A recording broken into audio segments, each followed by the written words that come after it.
797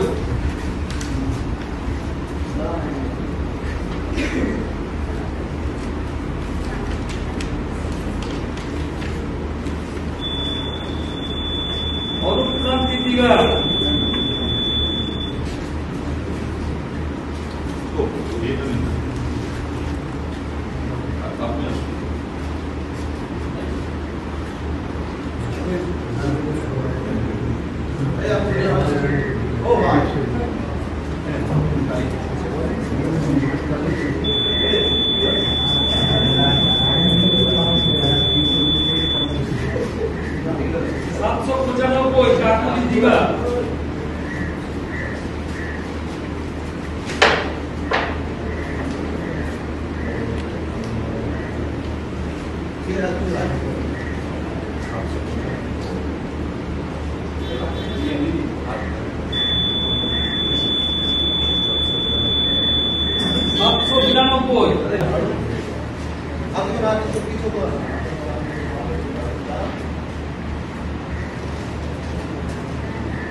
795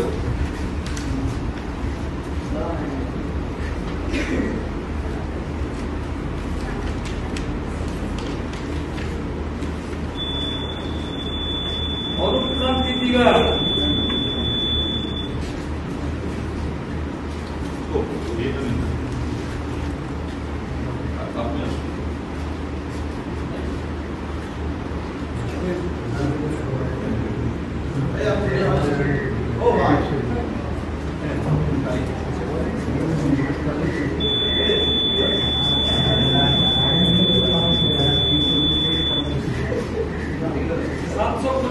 অরূপক্রান্তি দিঘা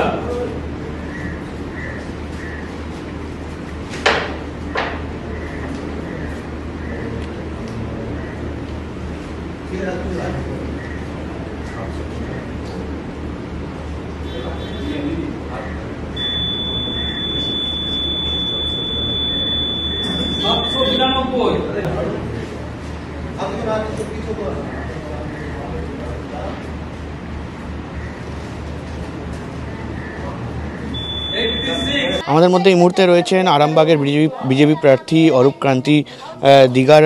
দাদা, বলছি যে এই মুহূর্তে দাঁড়িয়ে কেমন ভোট দেখছেন? আজকে সারাদিন ঘুরলেন, কি মনে হচ্ছে? ভোট তো সারাদিন ঘুরলাম। প্রথমে আমি তারকেশ্বর গিয়েছিলাম, তারকেশ্বরে বাবার ওখানে প্রণাম টনাম করে যেখানে যেখানে অসুবিধা দেখছি সেখানে গিয়েছিলাম। হ্যাঁ, অসুবিধা মানে তৃণমূল কিছু কিছু জায়গায় আমাদের এজেন্টদেরকে বসতে দিচ্ছিল না। তারপর যেখানে আমাদের যে বুথগুলো আমাদের এখানে ভোটার আমাদের সাপোর্টার বেশি, সেখানে সেই পাড়াটাকেই আটক করে রেখে দিচ্ছে যাতে না ভোট দিতে পারে। এই ধরনেরগুলো আমরা গিয়ে পরিদর্শন করলাম, বললাম আমাদের সেক্টর অফিস বা আমাদের সিকিউরিটিতে বললাম, বলে আস্তে আস্তে নর্মাল হয়েছে। হ্যাঁ, এইভাবে করে সারাদিন ঘুরলাম, ঘুরে আরামবাগ আসলাম। আরামবাগেও কিছু জায়গা এরকম আছে। হ্যাঁ, থেকে আজকে এই দুপুরে আমার নিজের বুথ, এখানে আমি ভোট দিতে আসছি। পুকুরিয়া সুরেশচন্দ্র উচ্চ বিদ্যালয়, এখানে ভোট দেবো। ভোট দিয়ে আবার আমার নর্মাল যেমন যাব। এই মুহূর্তে কতটা আত্মবিশ্বাসী আপনি নিজের থেকে? দেখুন, জনগণ যা তাদের কথা, জনগণের যেভাবে উৎসাহভাবে নিচ্ছেন আমাদেরকে,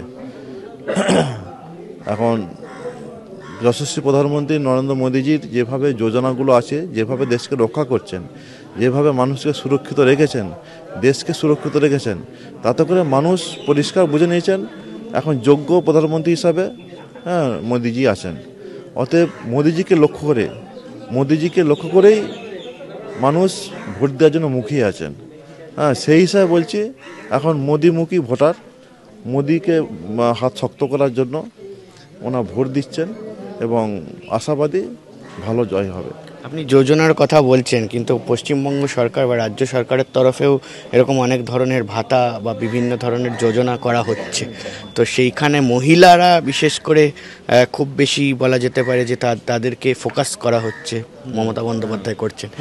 ফোকাসটা এটাই হচ্ছে, মহিলাদেরকে 500 টাকা দেওয়া হচ্ছে, 1000 টাকা দেওয়া হচ্ছে, কিন্তু তার পরিবারের যে ছেলেটি পড়াশোনা করাচ্ছে, করে হয়তো শিক্ষিত হলো, উচ্চশিক্ষিত হলো, আরও শিক্ষিত হলো, হওয়ার পর সেই ছেলেটি কী করছে, চুপচাপ ঘরে বসে আছে, কোনো তার কাজের কোনো জায়গা নেই।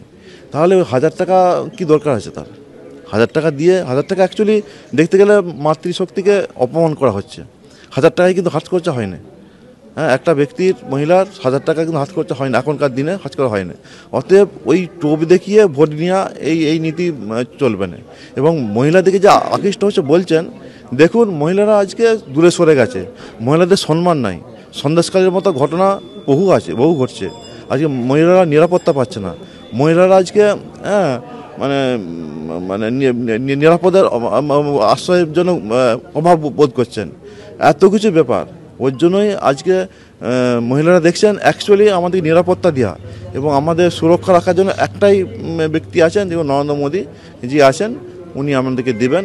ওই জন্য নারী শক্তি আজকে জেগে উঠেছে বিজেপিতে ভোট দেওয়ার জন্য, পদ্মফুলে ভোট দেওয়ার জন্য, নরেন্দ্র মোদীকে শক্ত হাত করে প্রধানমন্ত্রী করার জন্য। এই মুহূর্তে দাঁড়িয়ে 2019 সালের যদি ফলাফল আমি দেখি, এই কেন্দ্রে, আরামবাগ কেন্দ্রে, সেখানে অপূর্বা পোদ্দার জিতেছিলেন, ভোটের বেশ কিছুটা ডিফারেন্স ছিল। তো সেটা নিয়ে কতটা আত্মবিশ্বাসী যে সেটা কভার আপ করতে পারবেন আপনি? দেখুন, বিজেপি উত্তরোত্তর বৃদ্ধি পাচ্ছে না। যখন 2014 সালে যখন বিজেপি আসছিলেন, তখনকার বিজেপি, 19 সালের বিজেপি, 21 সালের বিজেপি আর 24 সালের বিজেপি তফাৎ আছে। কিন্তু যত দিন যাচ্ছে বিজেপি মজবুত হচ্ছে, মানুষ আস্থা রাখছেন, মানুষ ভরসা পাচ্ছেন, সত্যিকারের দলটাই আশ্রয় নেওয়ার জন্য মানুষ আসছেন। অতএব 19 সালের বিজেপি আর 24 সালের বিজেপি অনেক মজবুত, অনেক সংগঠনের দিক থেকে অনেক মজবুত আছেন। তো এই মুহূর্তে দাঁড়িয়ে আজকে আমরা একটা টিএমসির তরফে বা আপনার যে অপোনেন্ট প্রার্থী রয়েছে মিতালি বাগ, তার তরফে একটি অভিযোগ শোনা গেল যে এই মুহূর্তে দাঁড়িয়ে তিনি এই এলাকায় তিনি এসেছিলেন বুথ পরিদর্শন করতেন এবং সেখানে তাকে জয় শ্রীরাম স্লোগান দেওয়া হয়, এমন একটা কথা ক্যামেরার সামনে ধরা পড়ে। কি বলবেন? দেখুন, জয় শ্রীরাম এটা বলতেই পারে, যে কোনো মানুষ বলতে পারে, তার ব্যক্তিগত ব্যাপার, বলতেই পারে। তার জন্য সে কিভাবে মানে রিয়াক্ট করেছেন সেটা তার ব্যাপার। হ্যাঁ, ওইটা নিয়ে আমি সেরকম কিছু তিনি বলছেন যে মাতৃশক্তি, মাদেরকে কোনো রকমের সম্মান দেওয়া হচ্ছে না। জয় শ্রীরাম বলে সম্মান দেওয়া হচ্ছে না, এটা আমার বুঝতে পারলাম না। জয় শ্রীরাম বলতেই পারি, জয় শ্রীরাম বলা মানে এই নয় যে মাতৃশক্তিকে অপমান করা হচ্ছে, সেটা আমার দিক থেকে আমার লজিকে মিলছে না। এই মুহূর্তে দাঁড়িয়ে আমরা দেখতে পেলাম যে তিনি এই মুহূর্তে ভোট দান করবেন বিজেপি প্রার্থী আরামবাগের, এবং এই মুহূর্তে কিন্তু একটা কথা বলাই যেতে পারে যে এই মুহূর্তে দাঁড়িয়ে তিনি বেশ কনফিডেন্ট, আত্মবিশ্বাসী দেখাচ্ছে যে এবার অপূর্বা পোদ্দার গতবারের এমপি থাকলেও, তৃণমূল কংগ্রেসের এই সিট থাকলেও, এই সিট বিজেপি দখল করার জন্য তৈরি।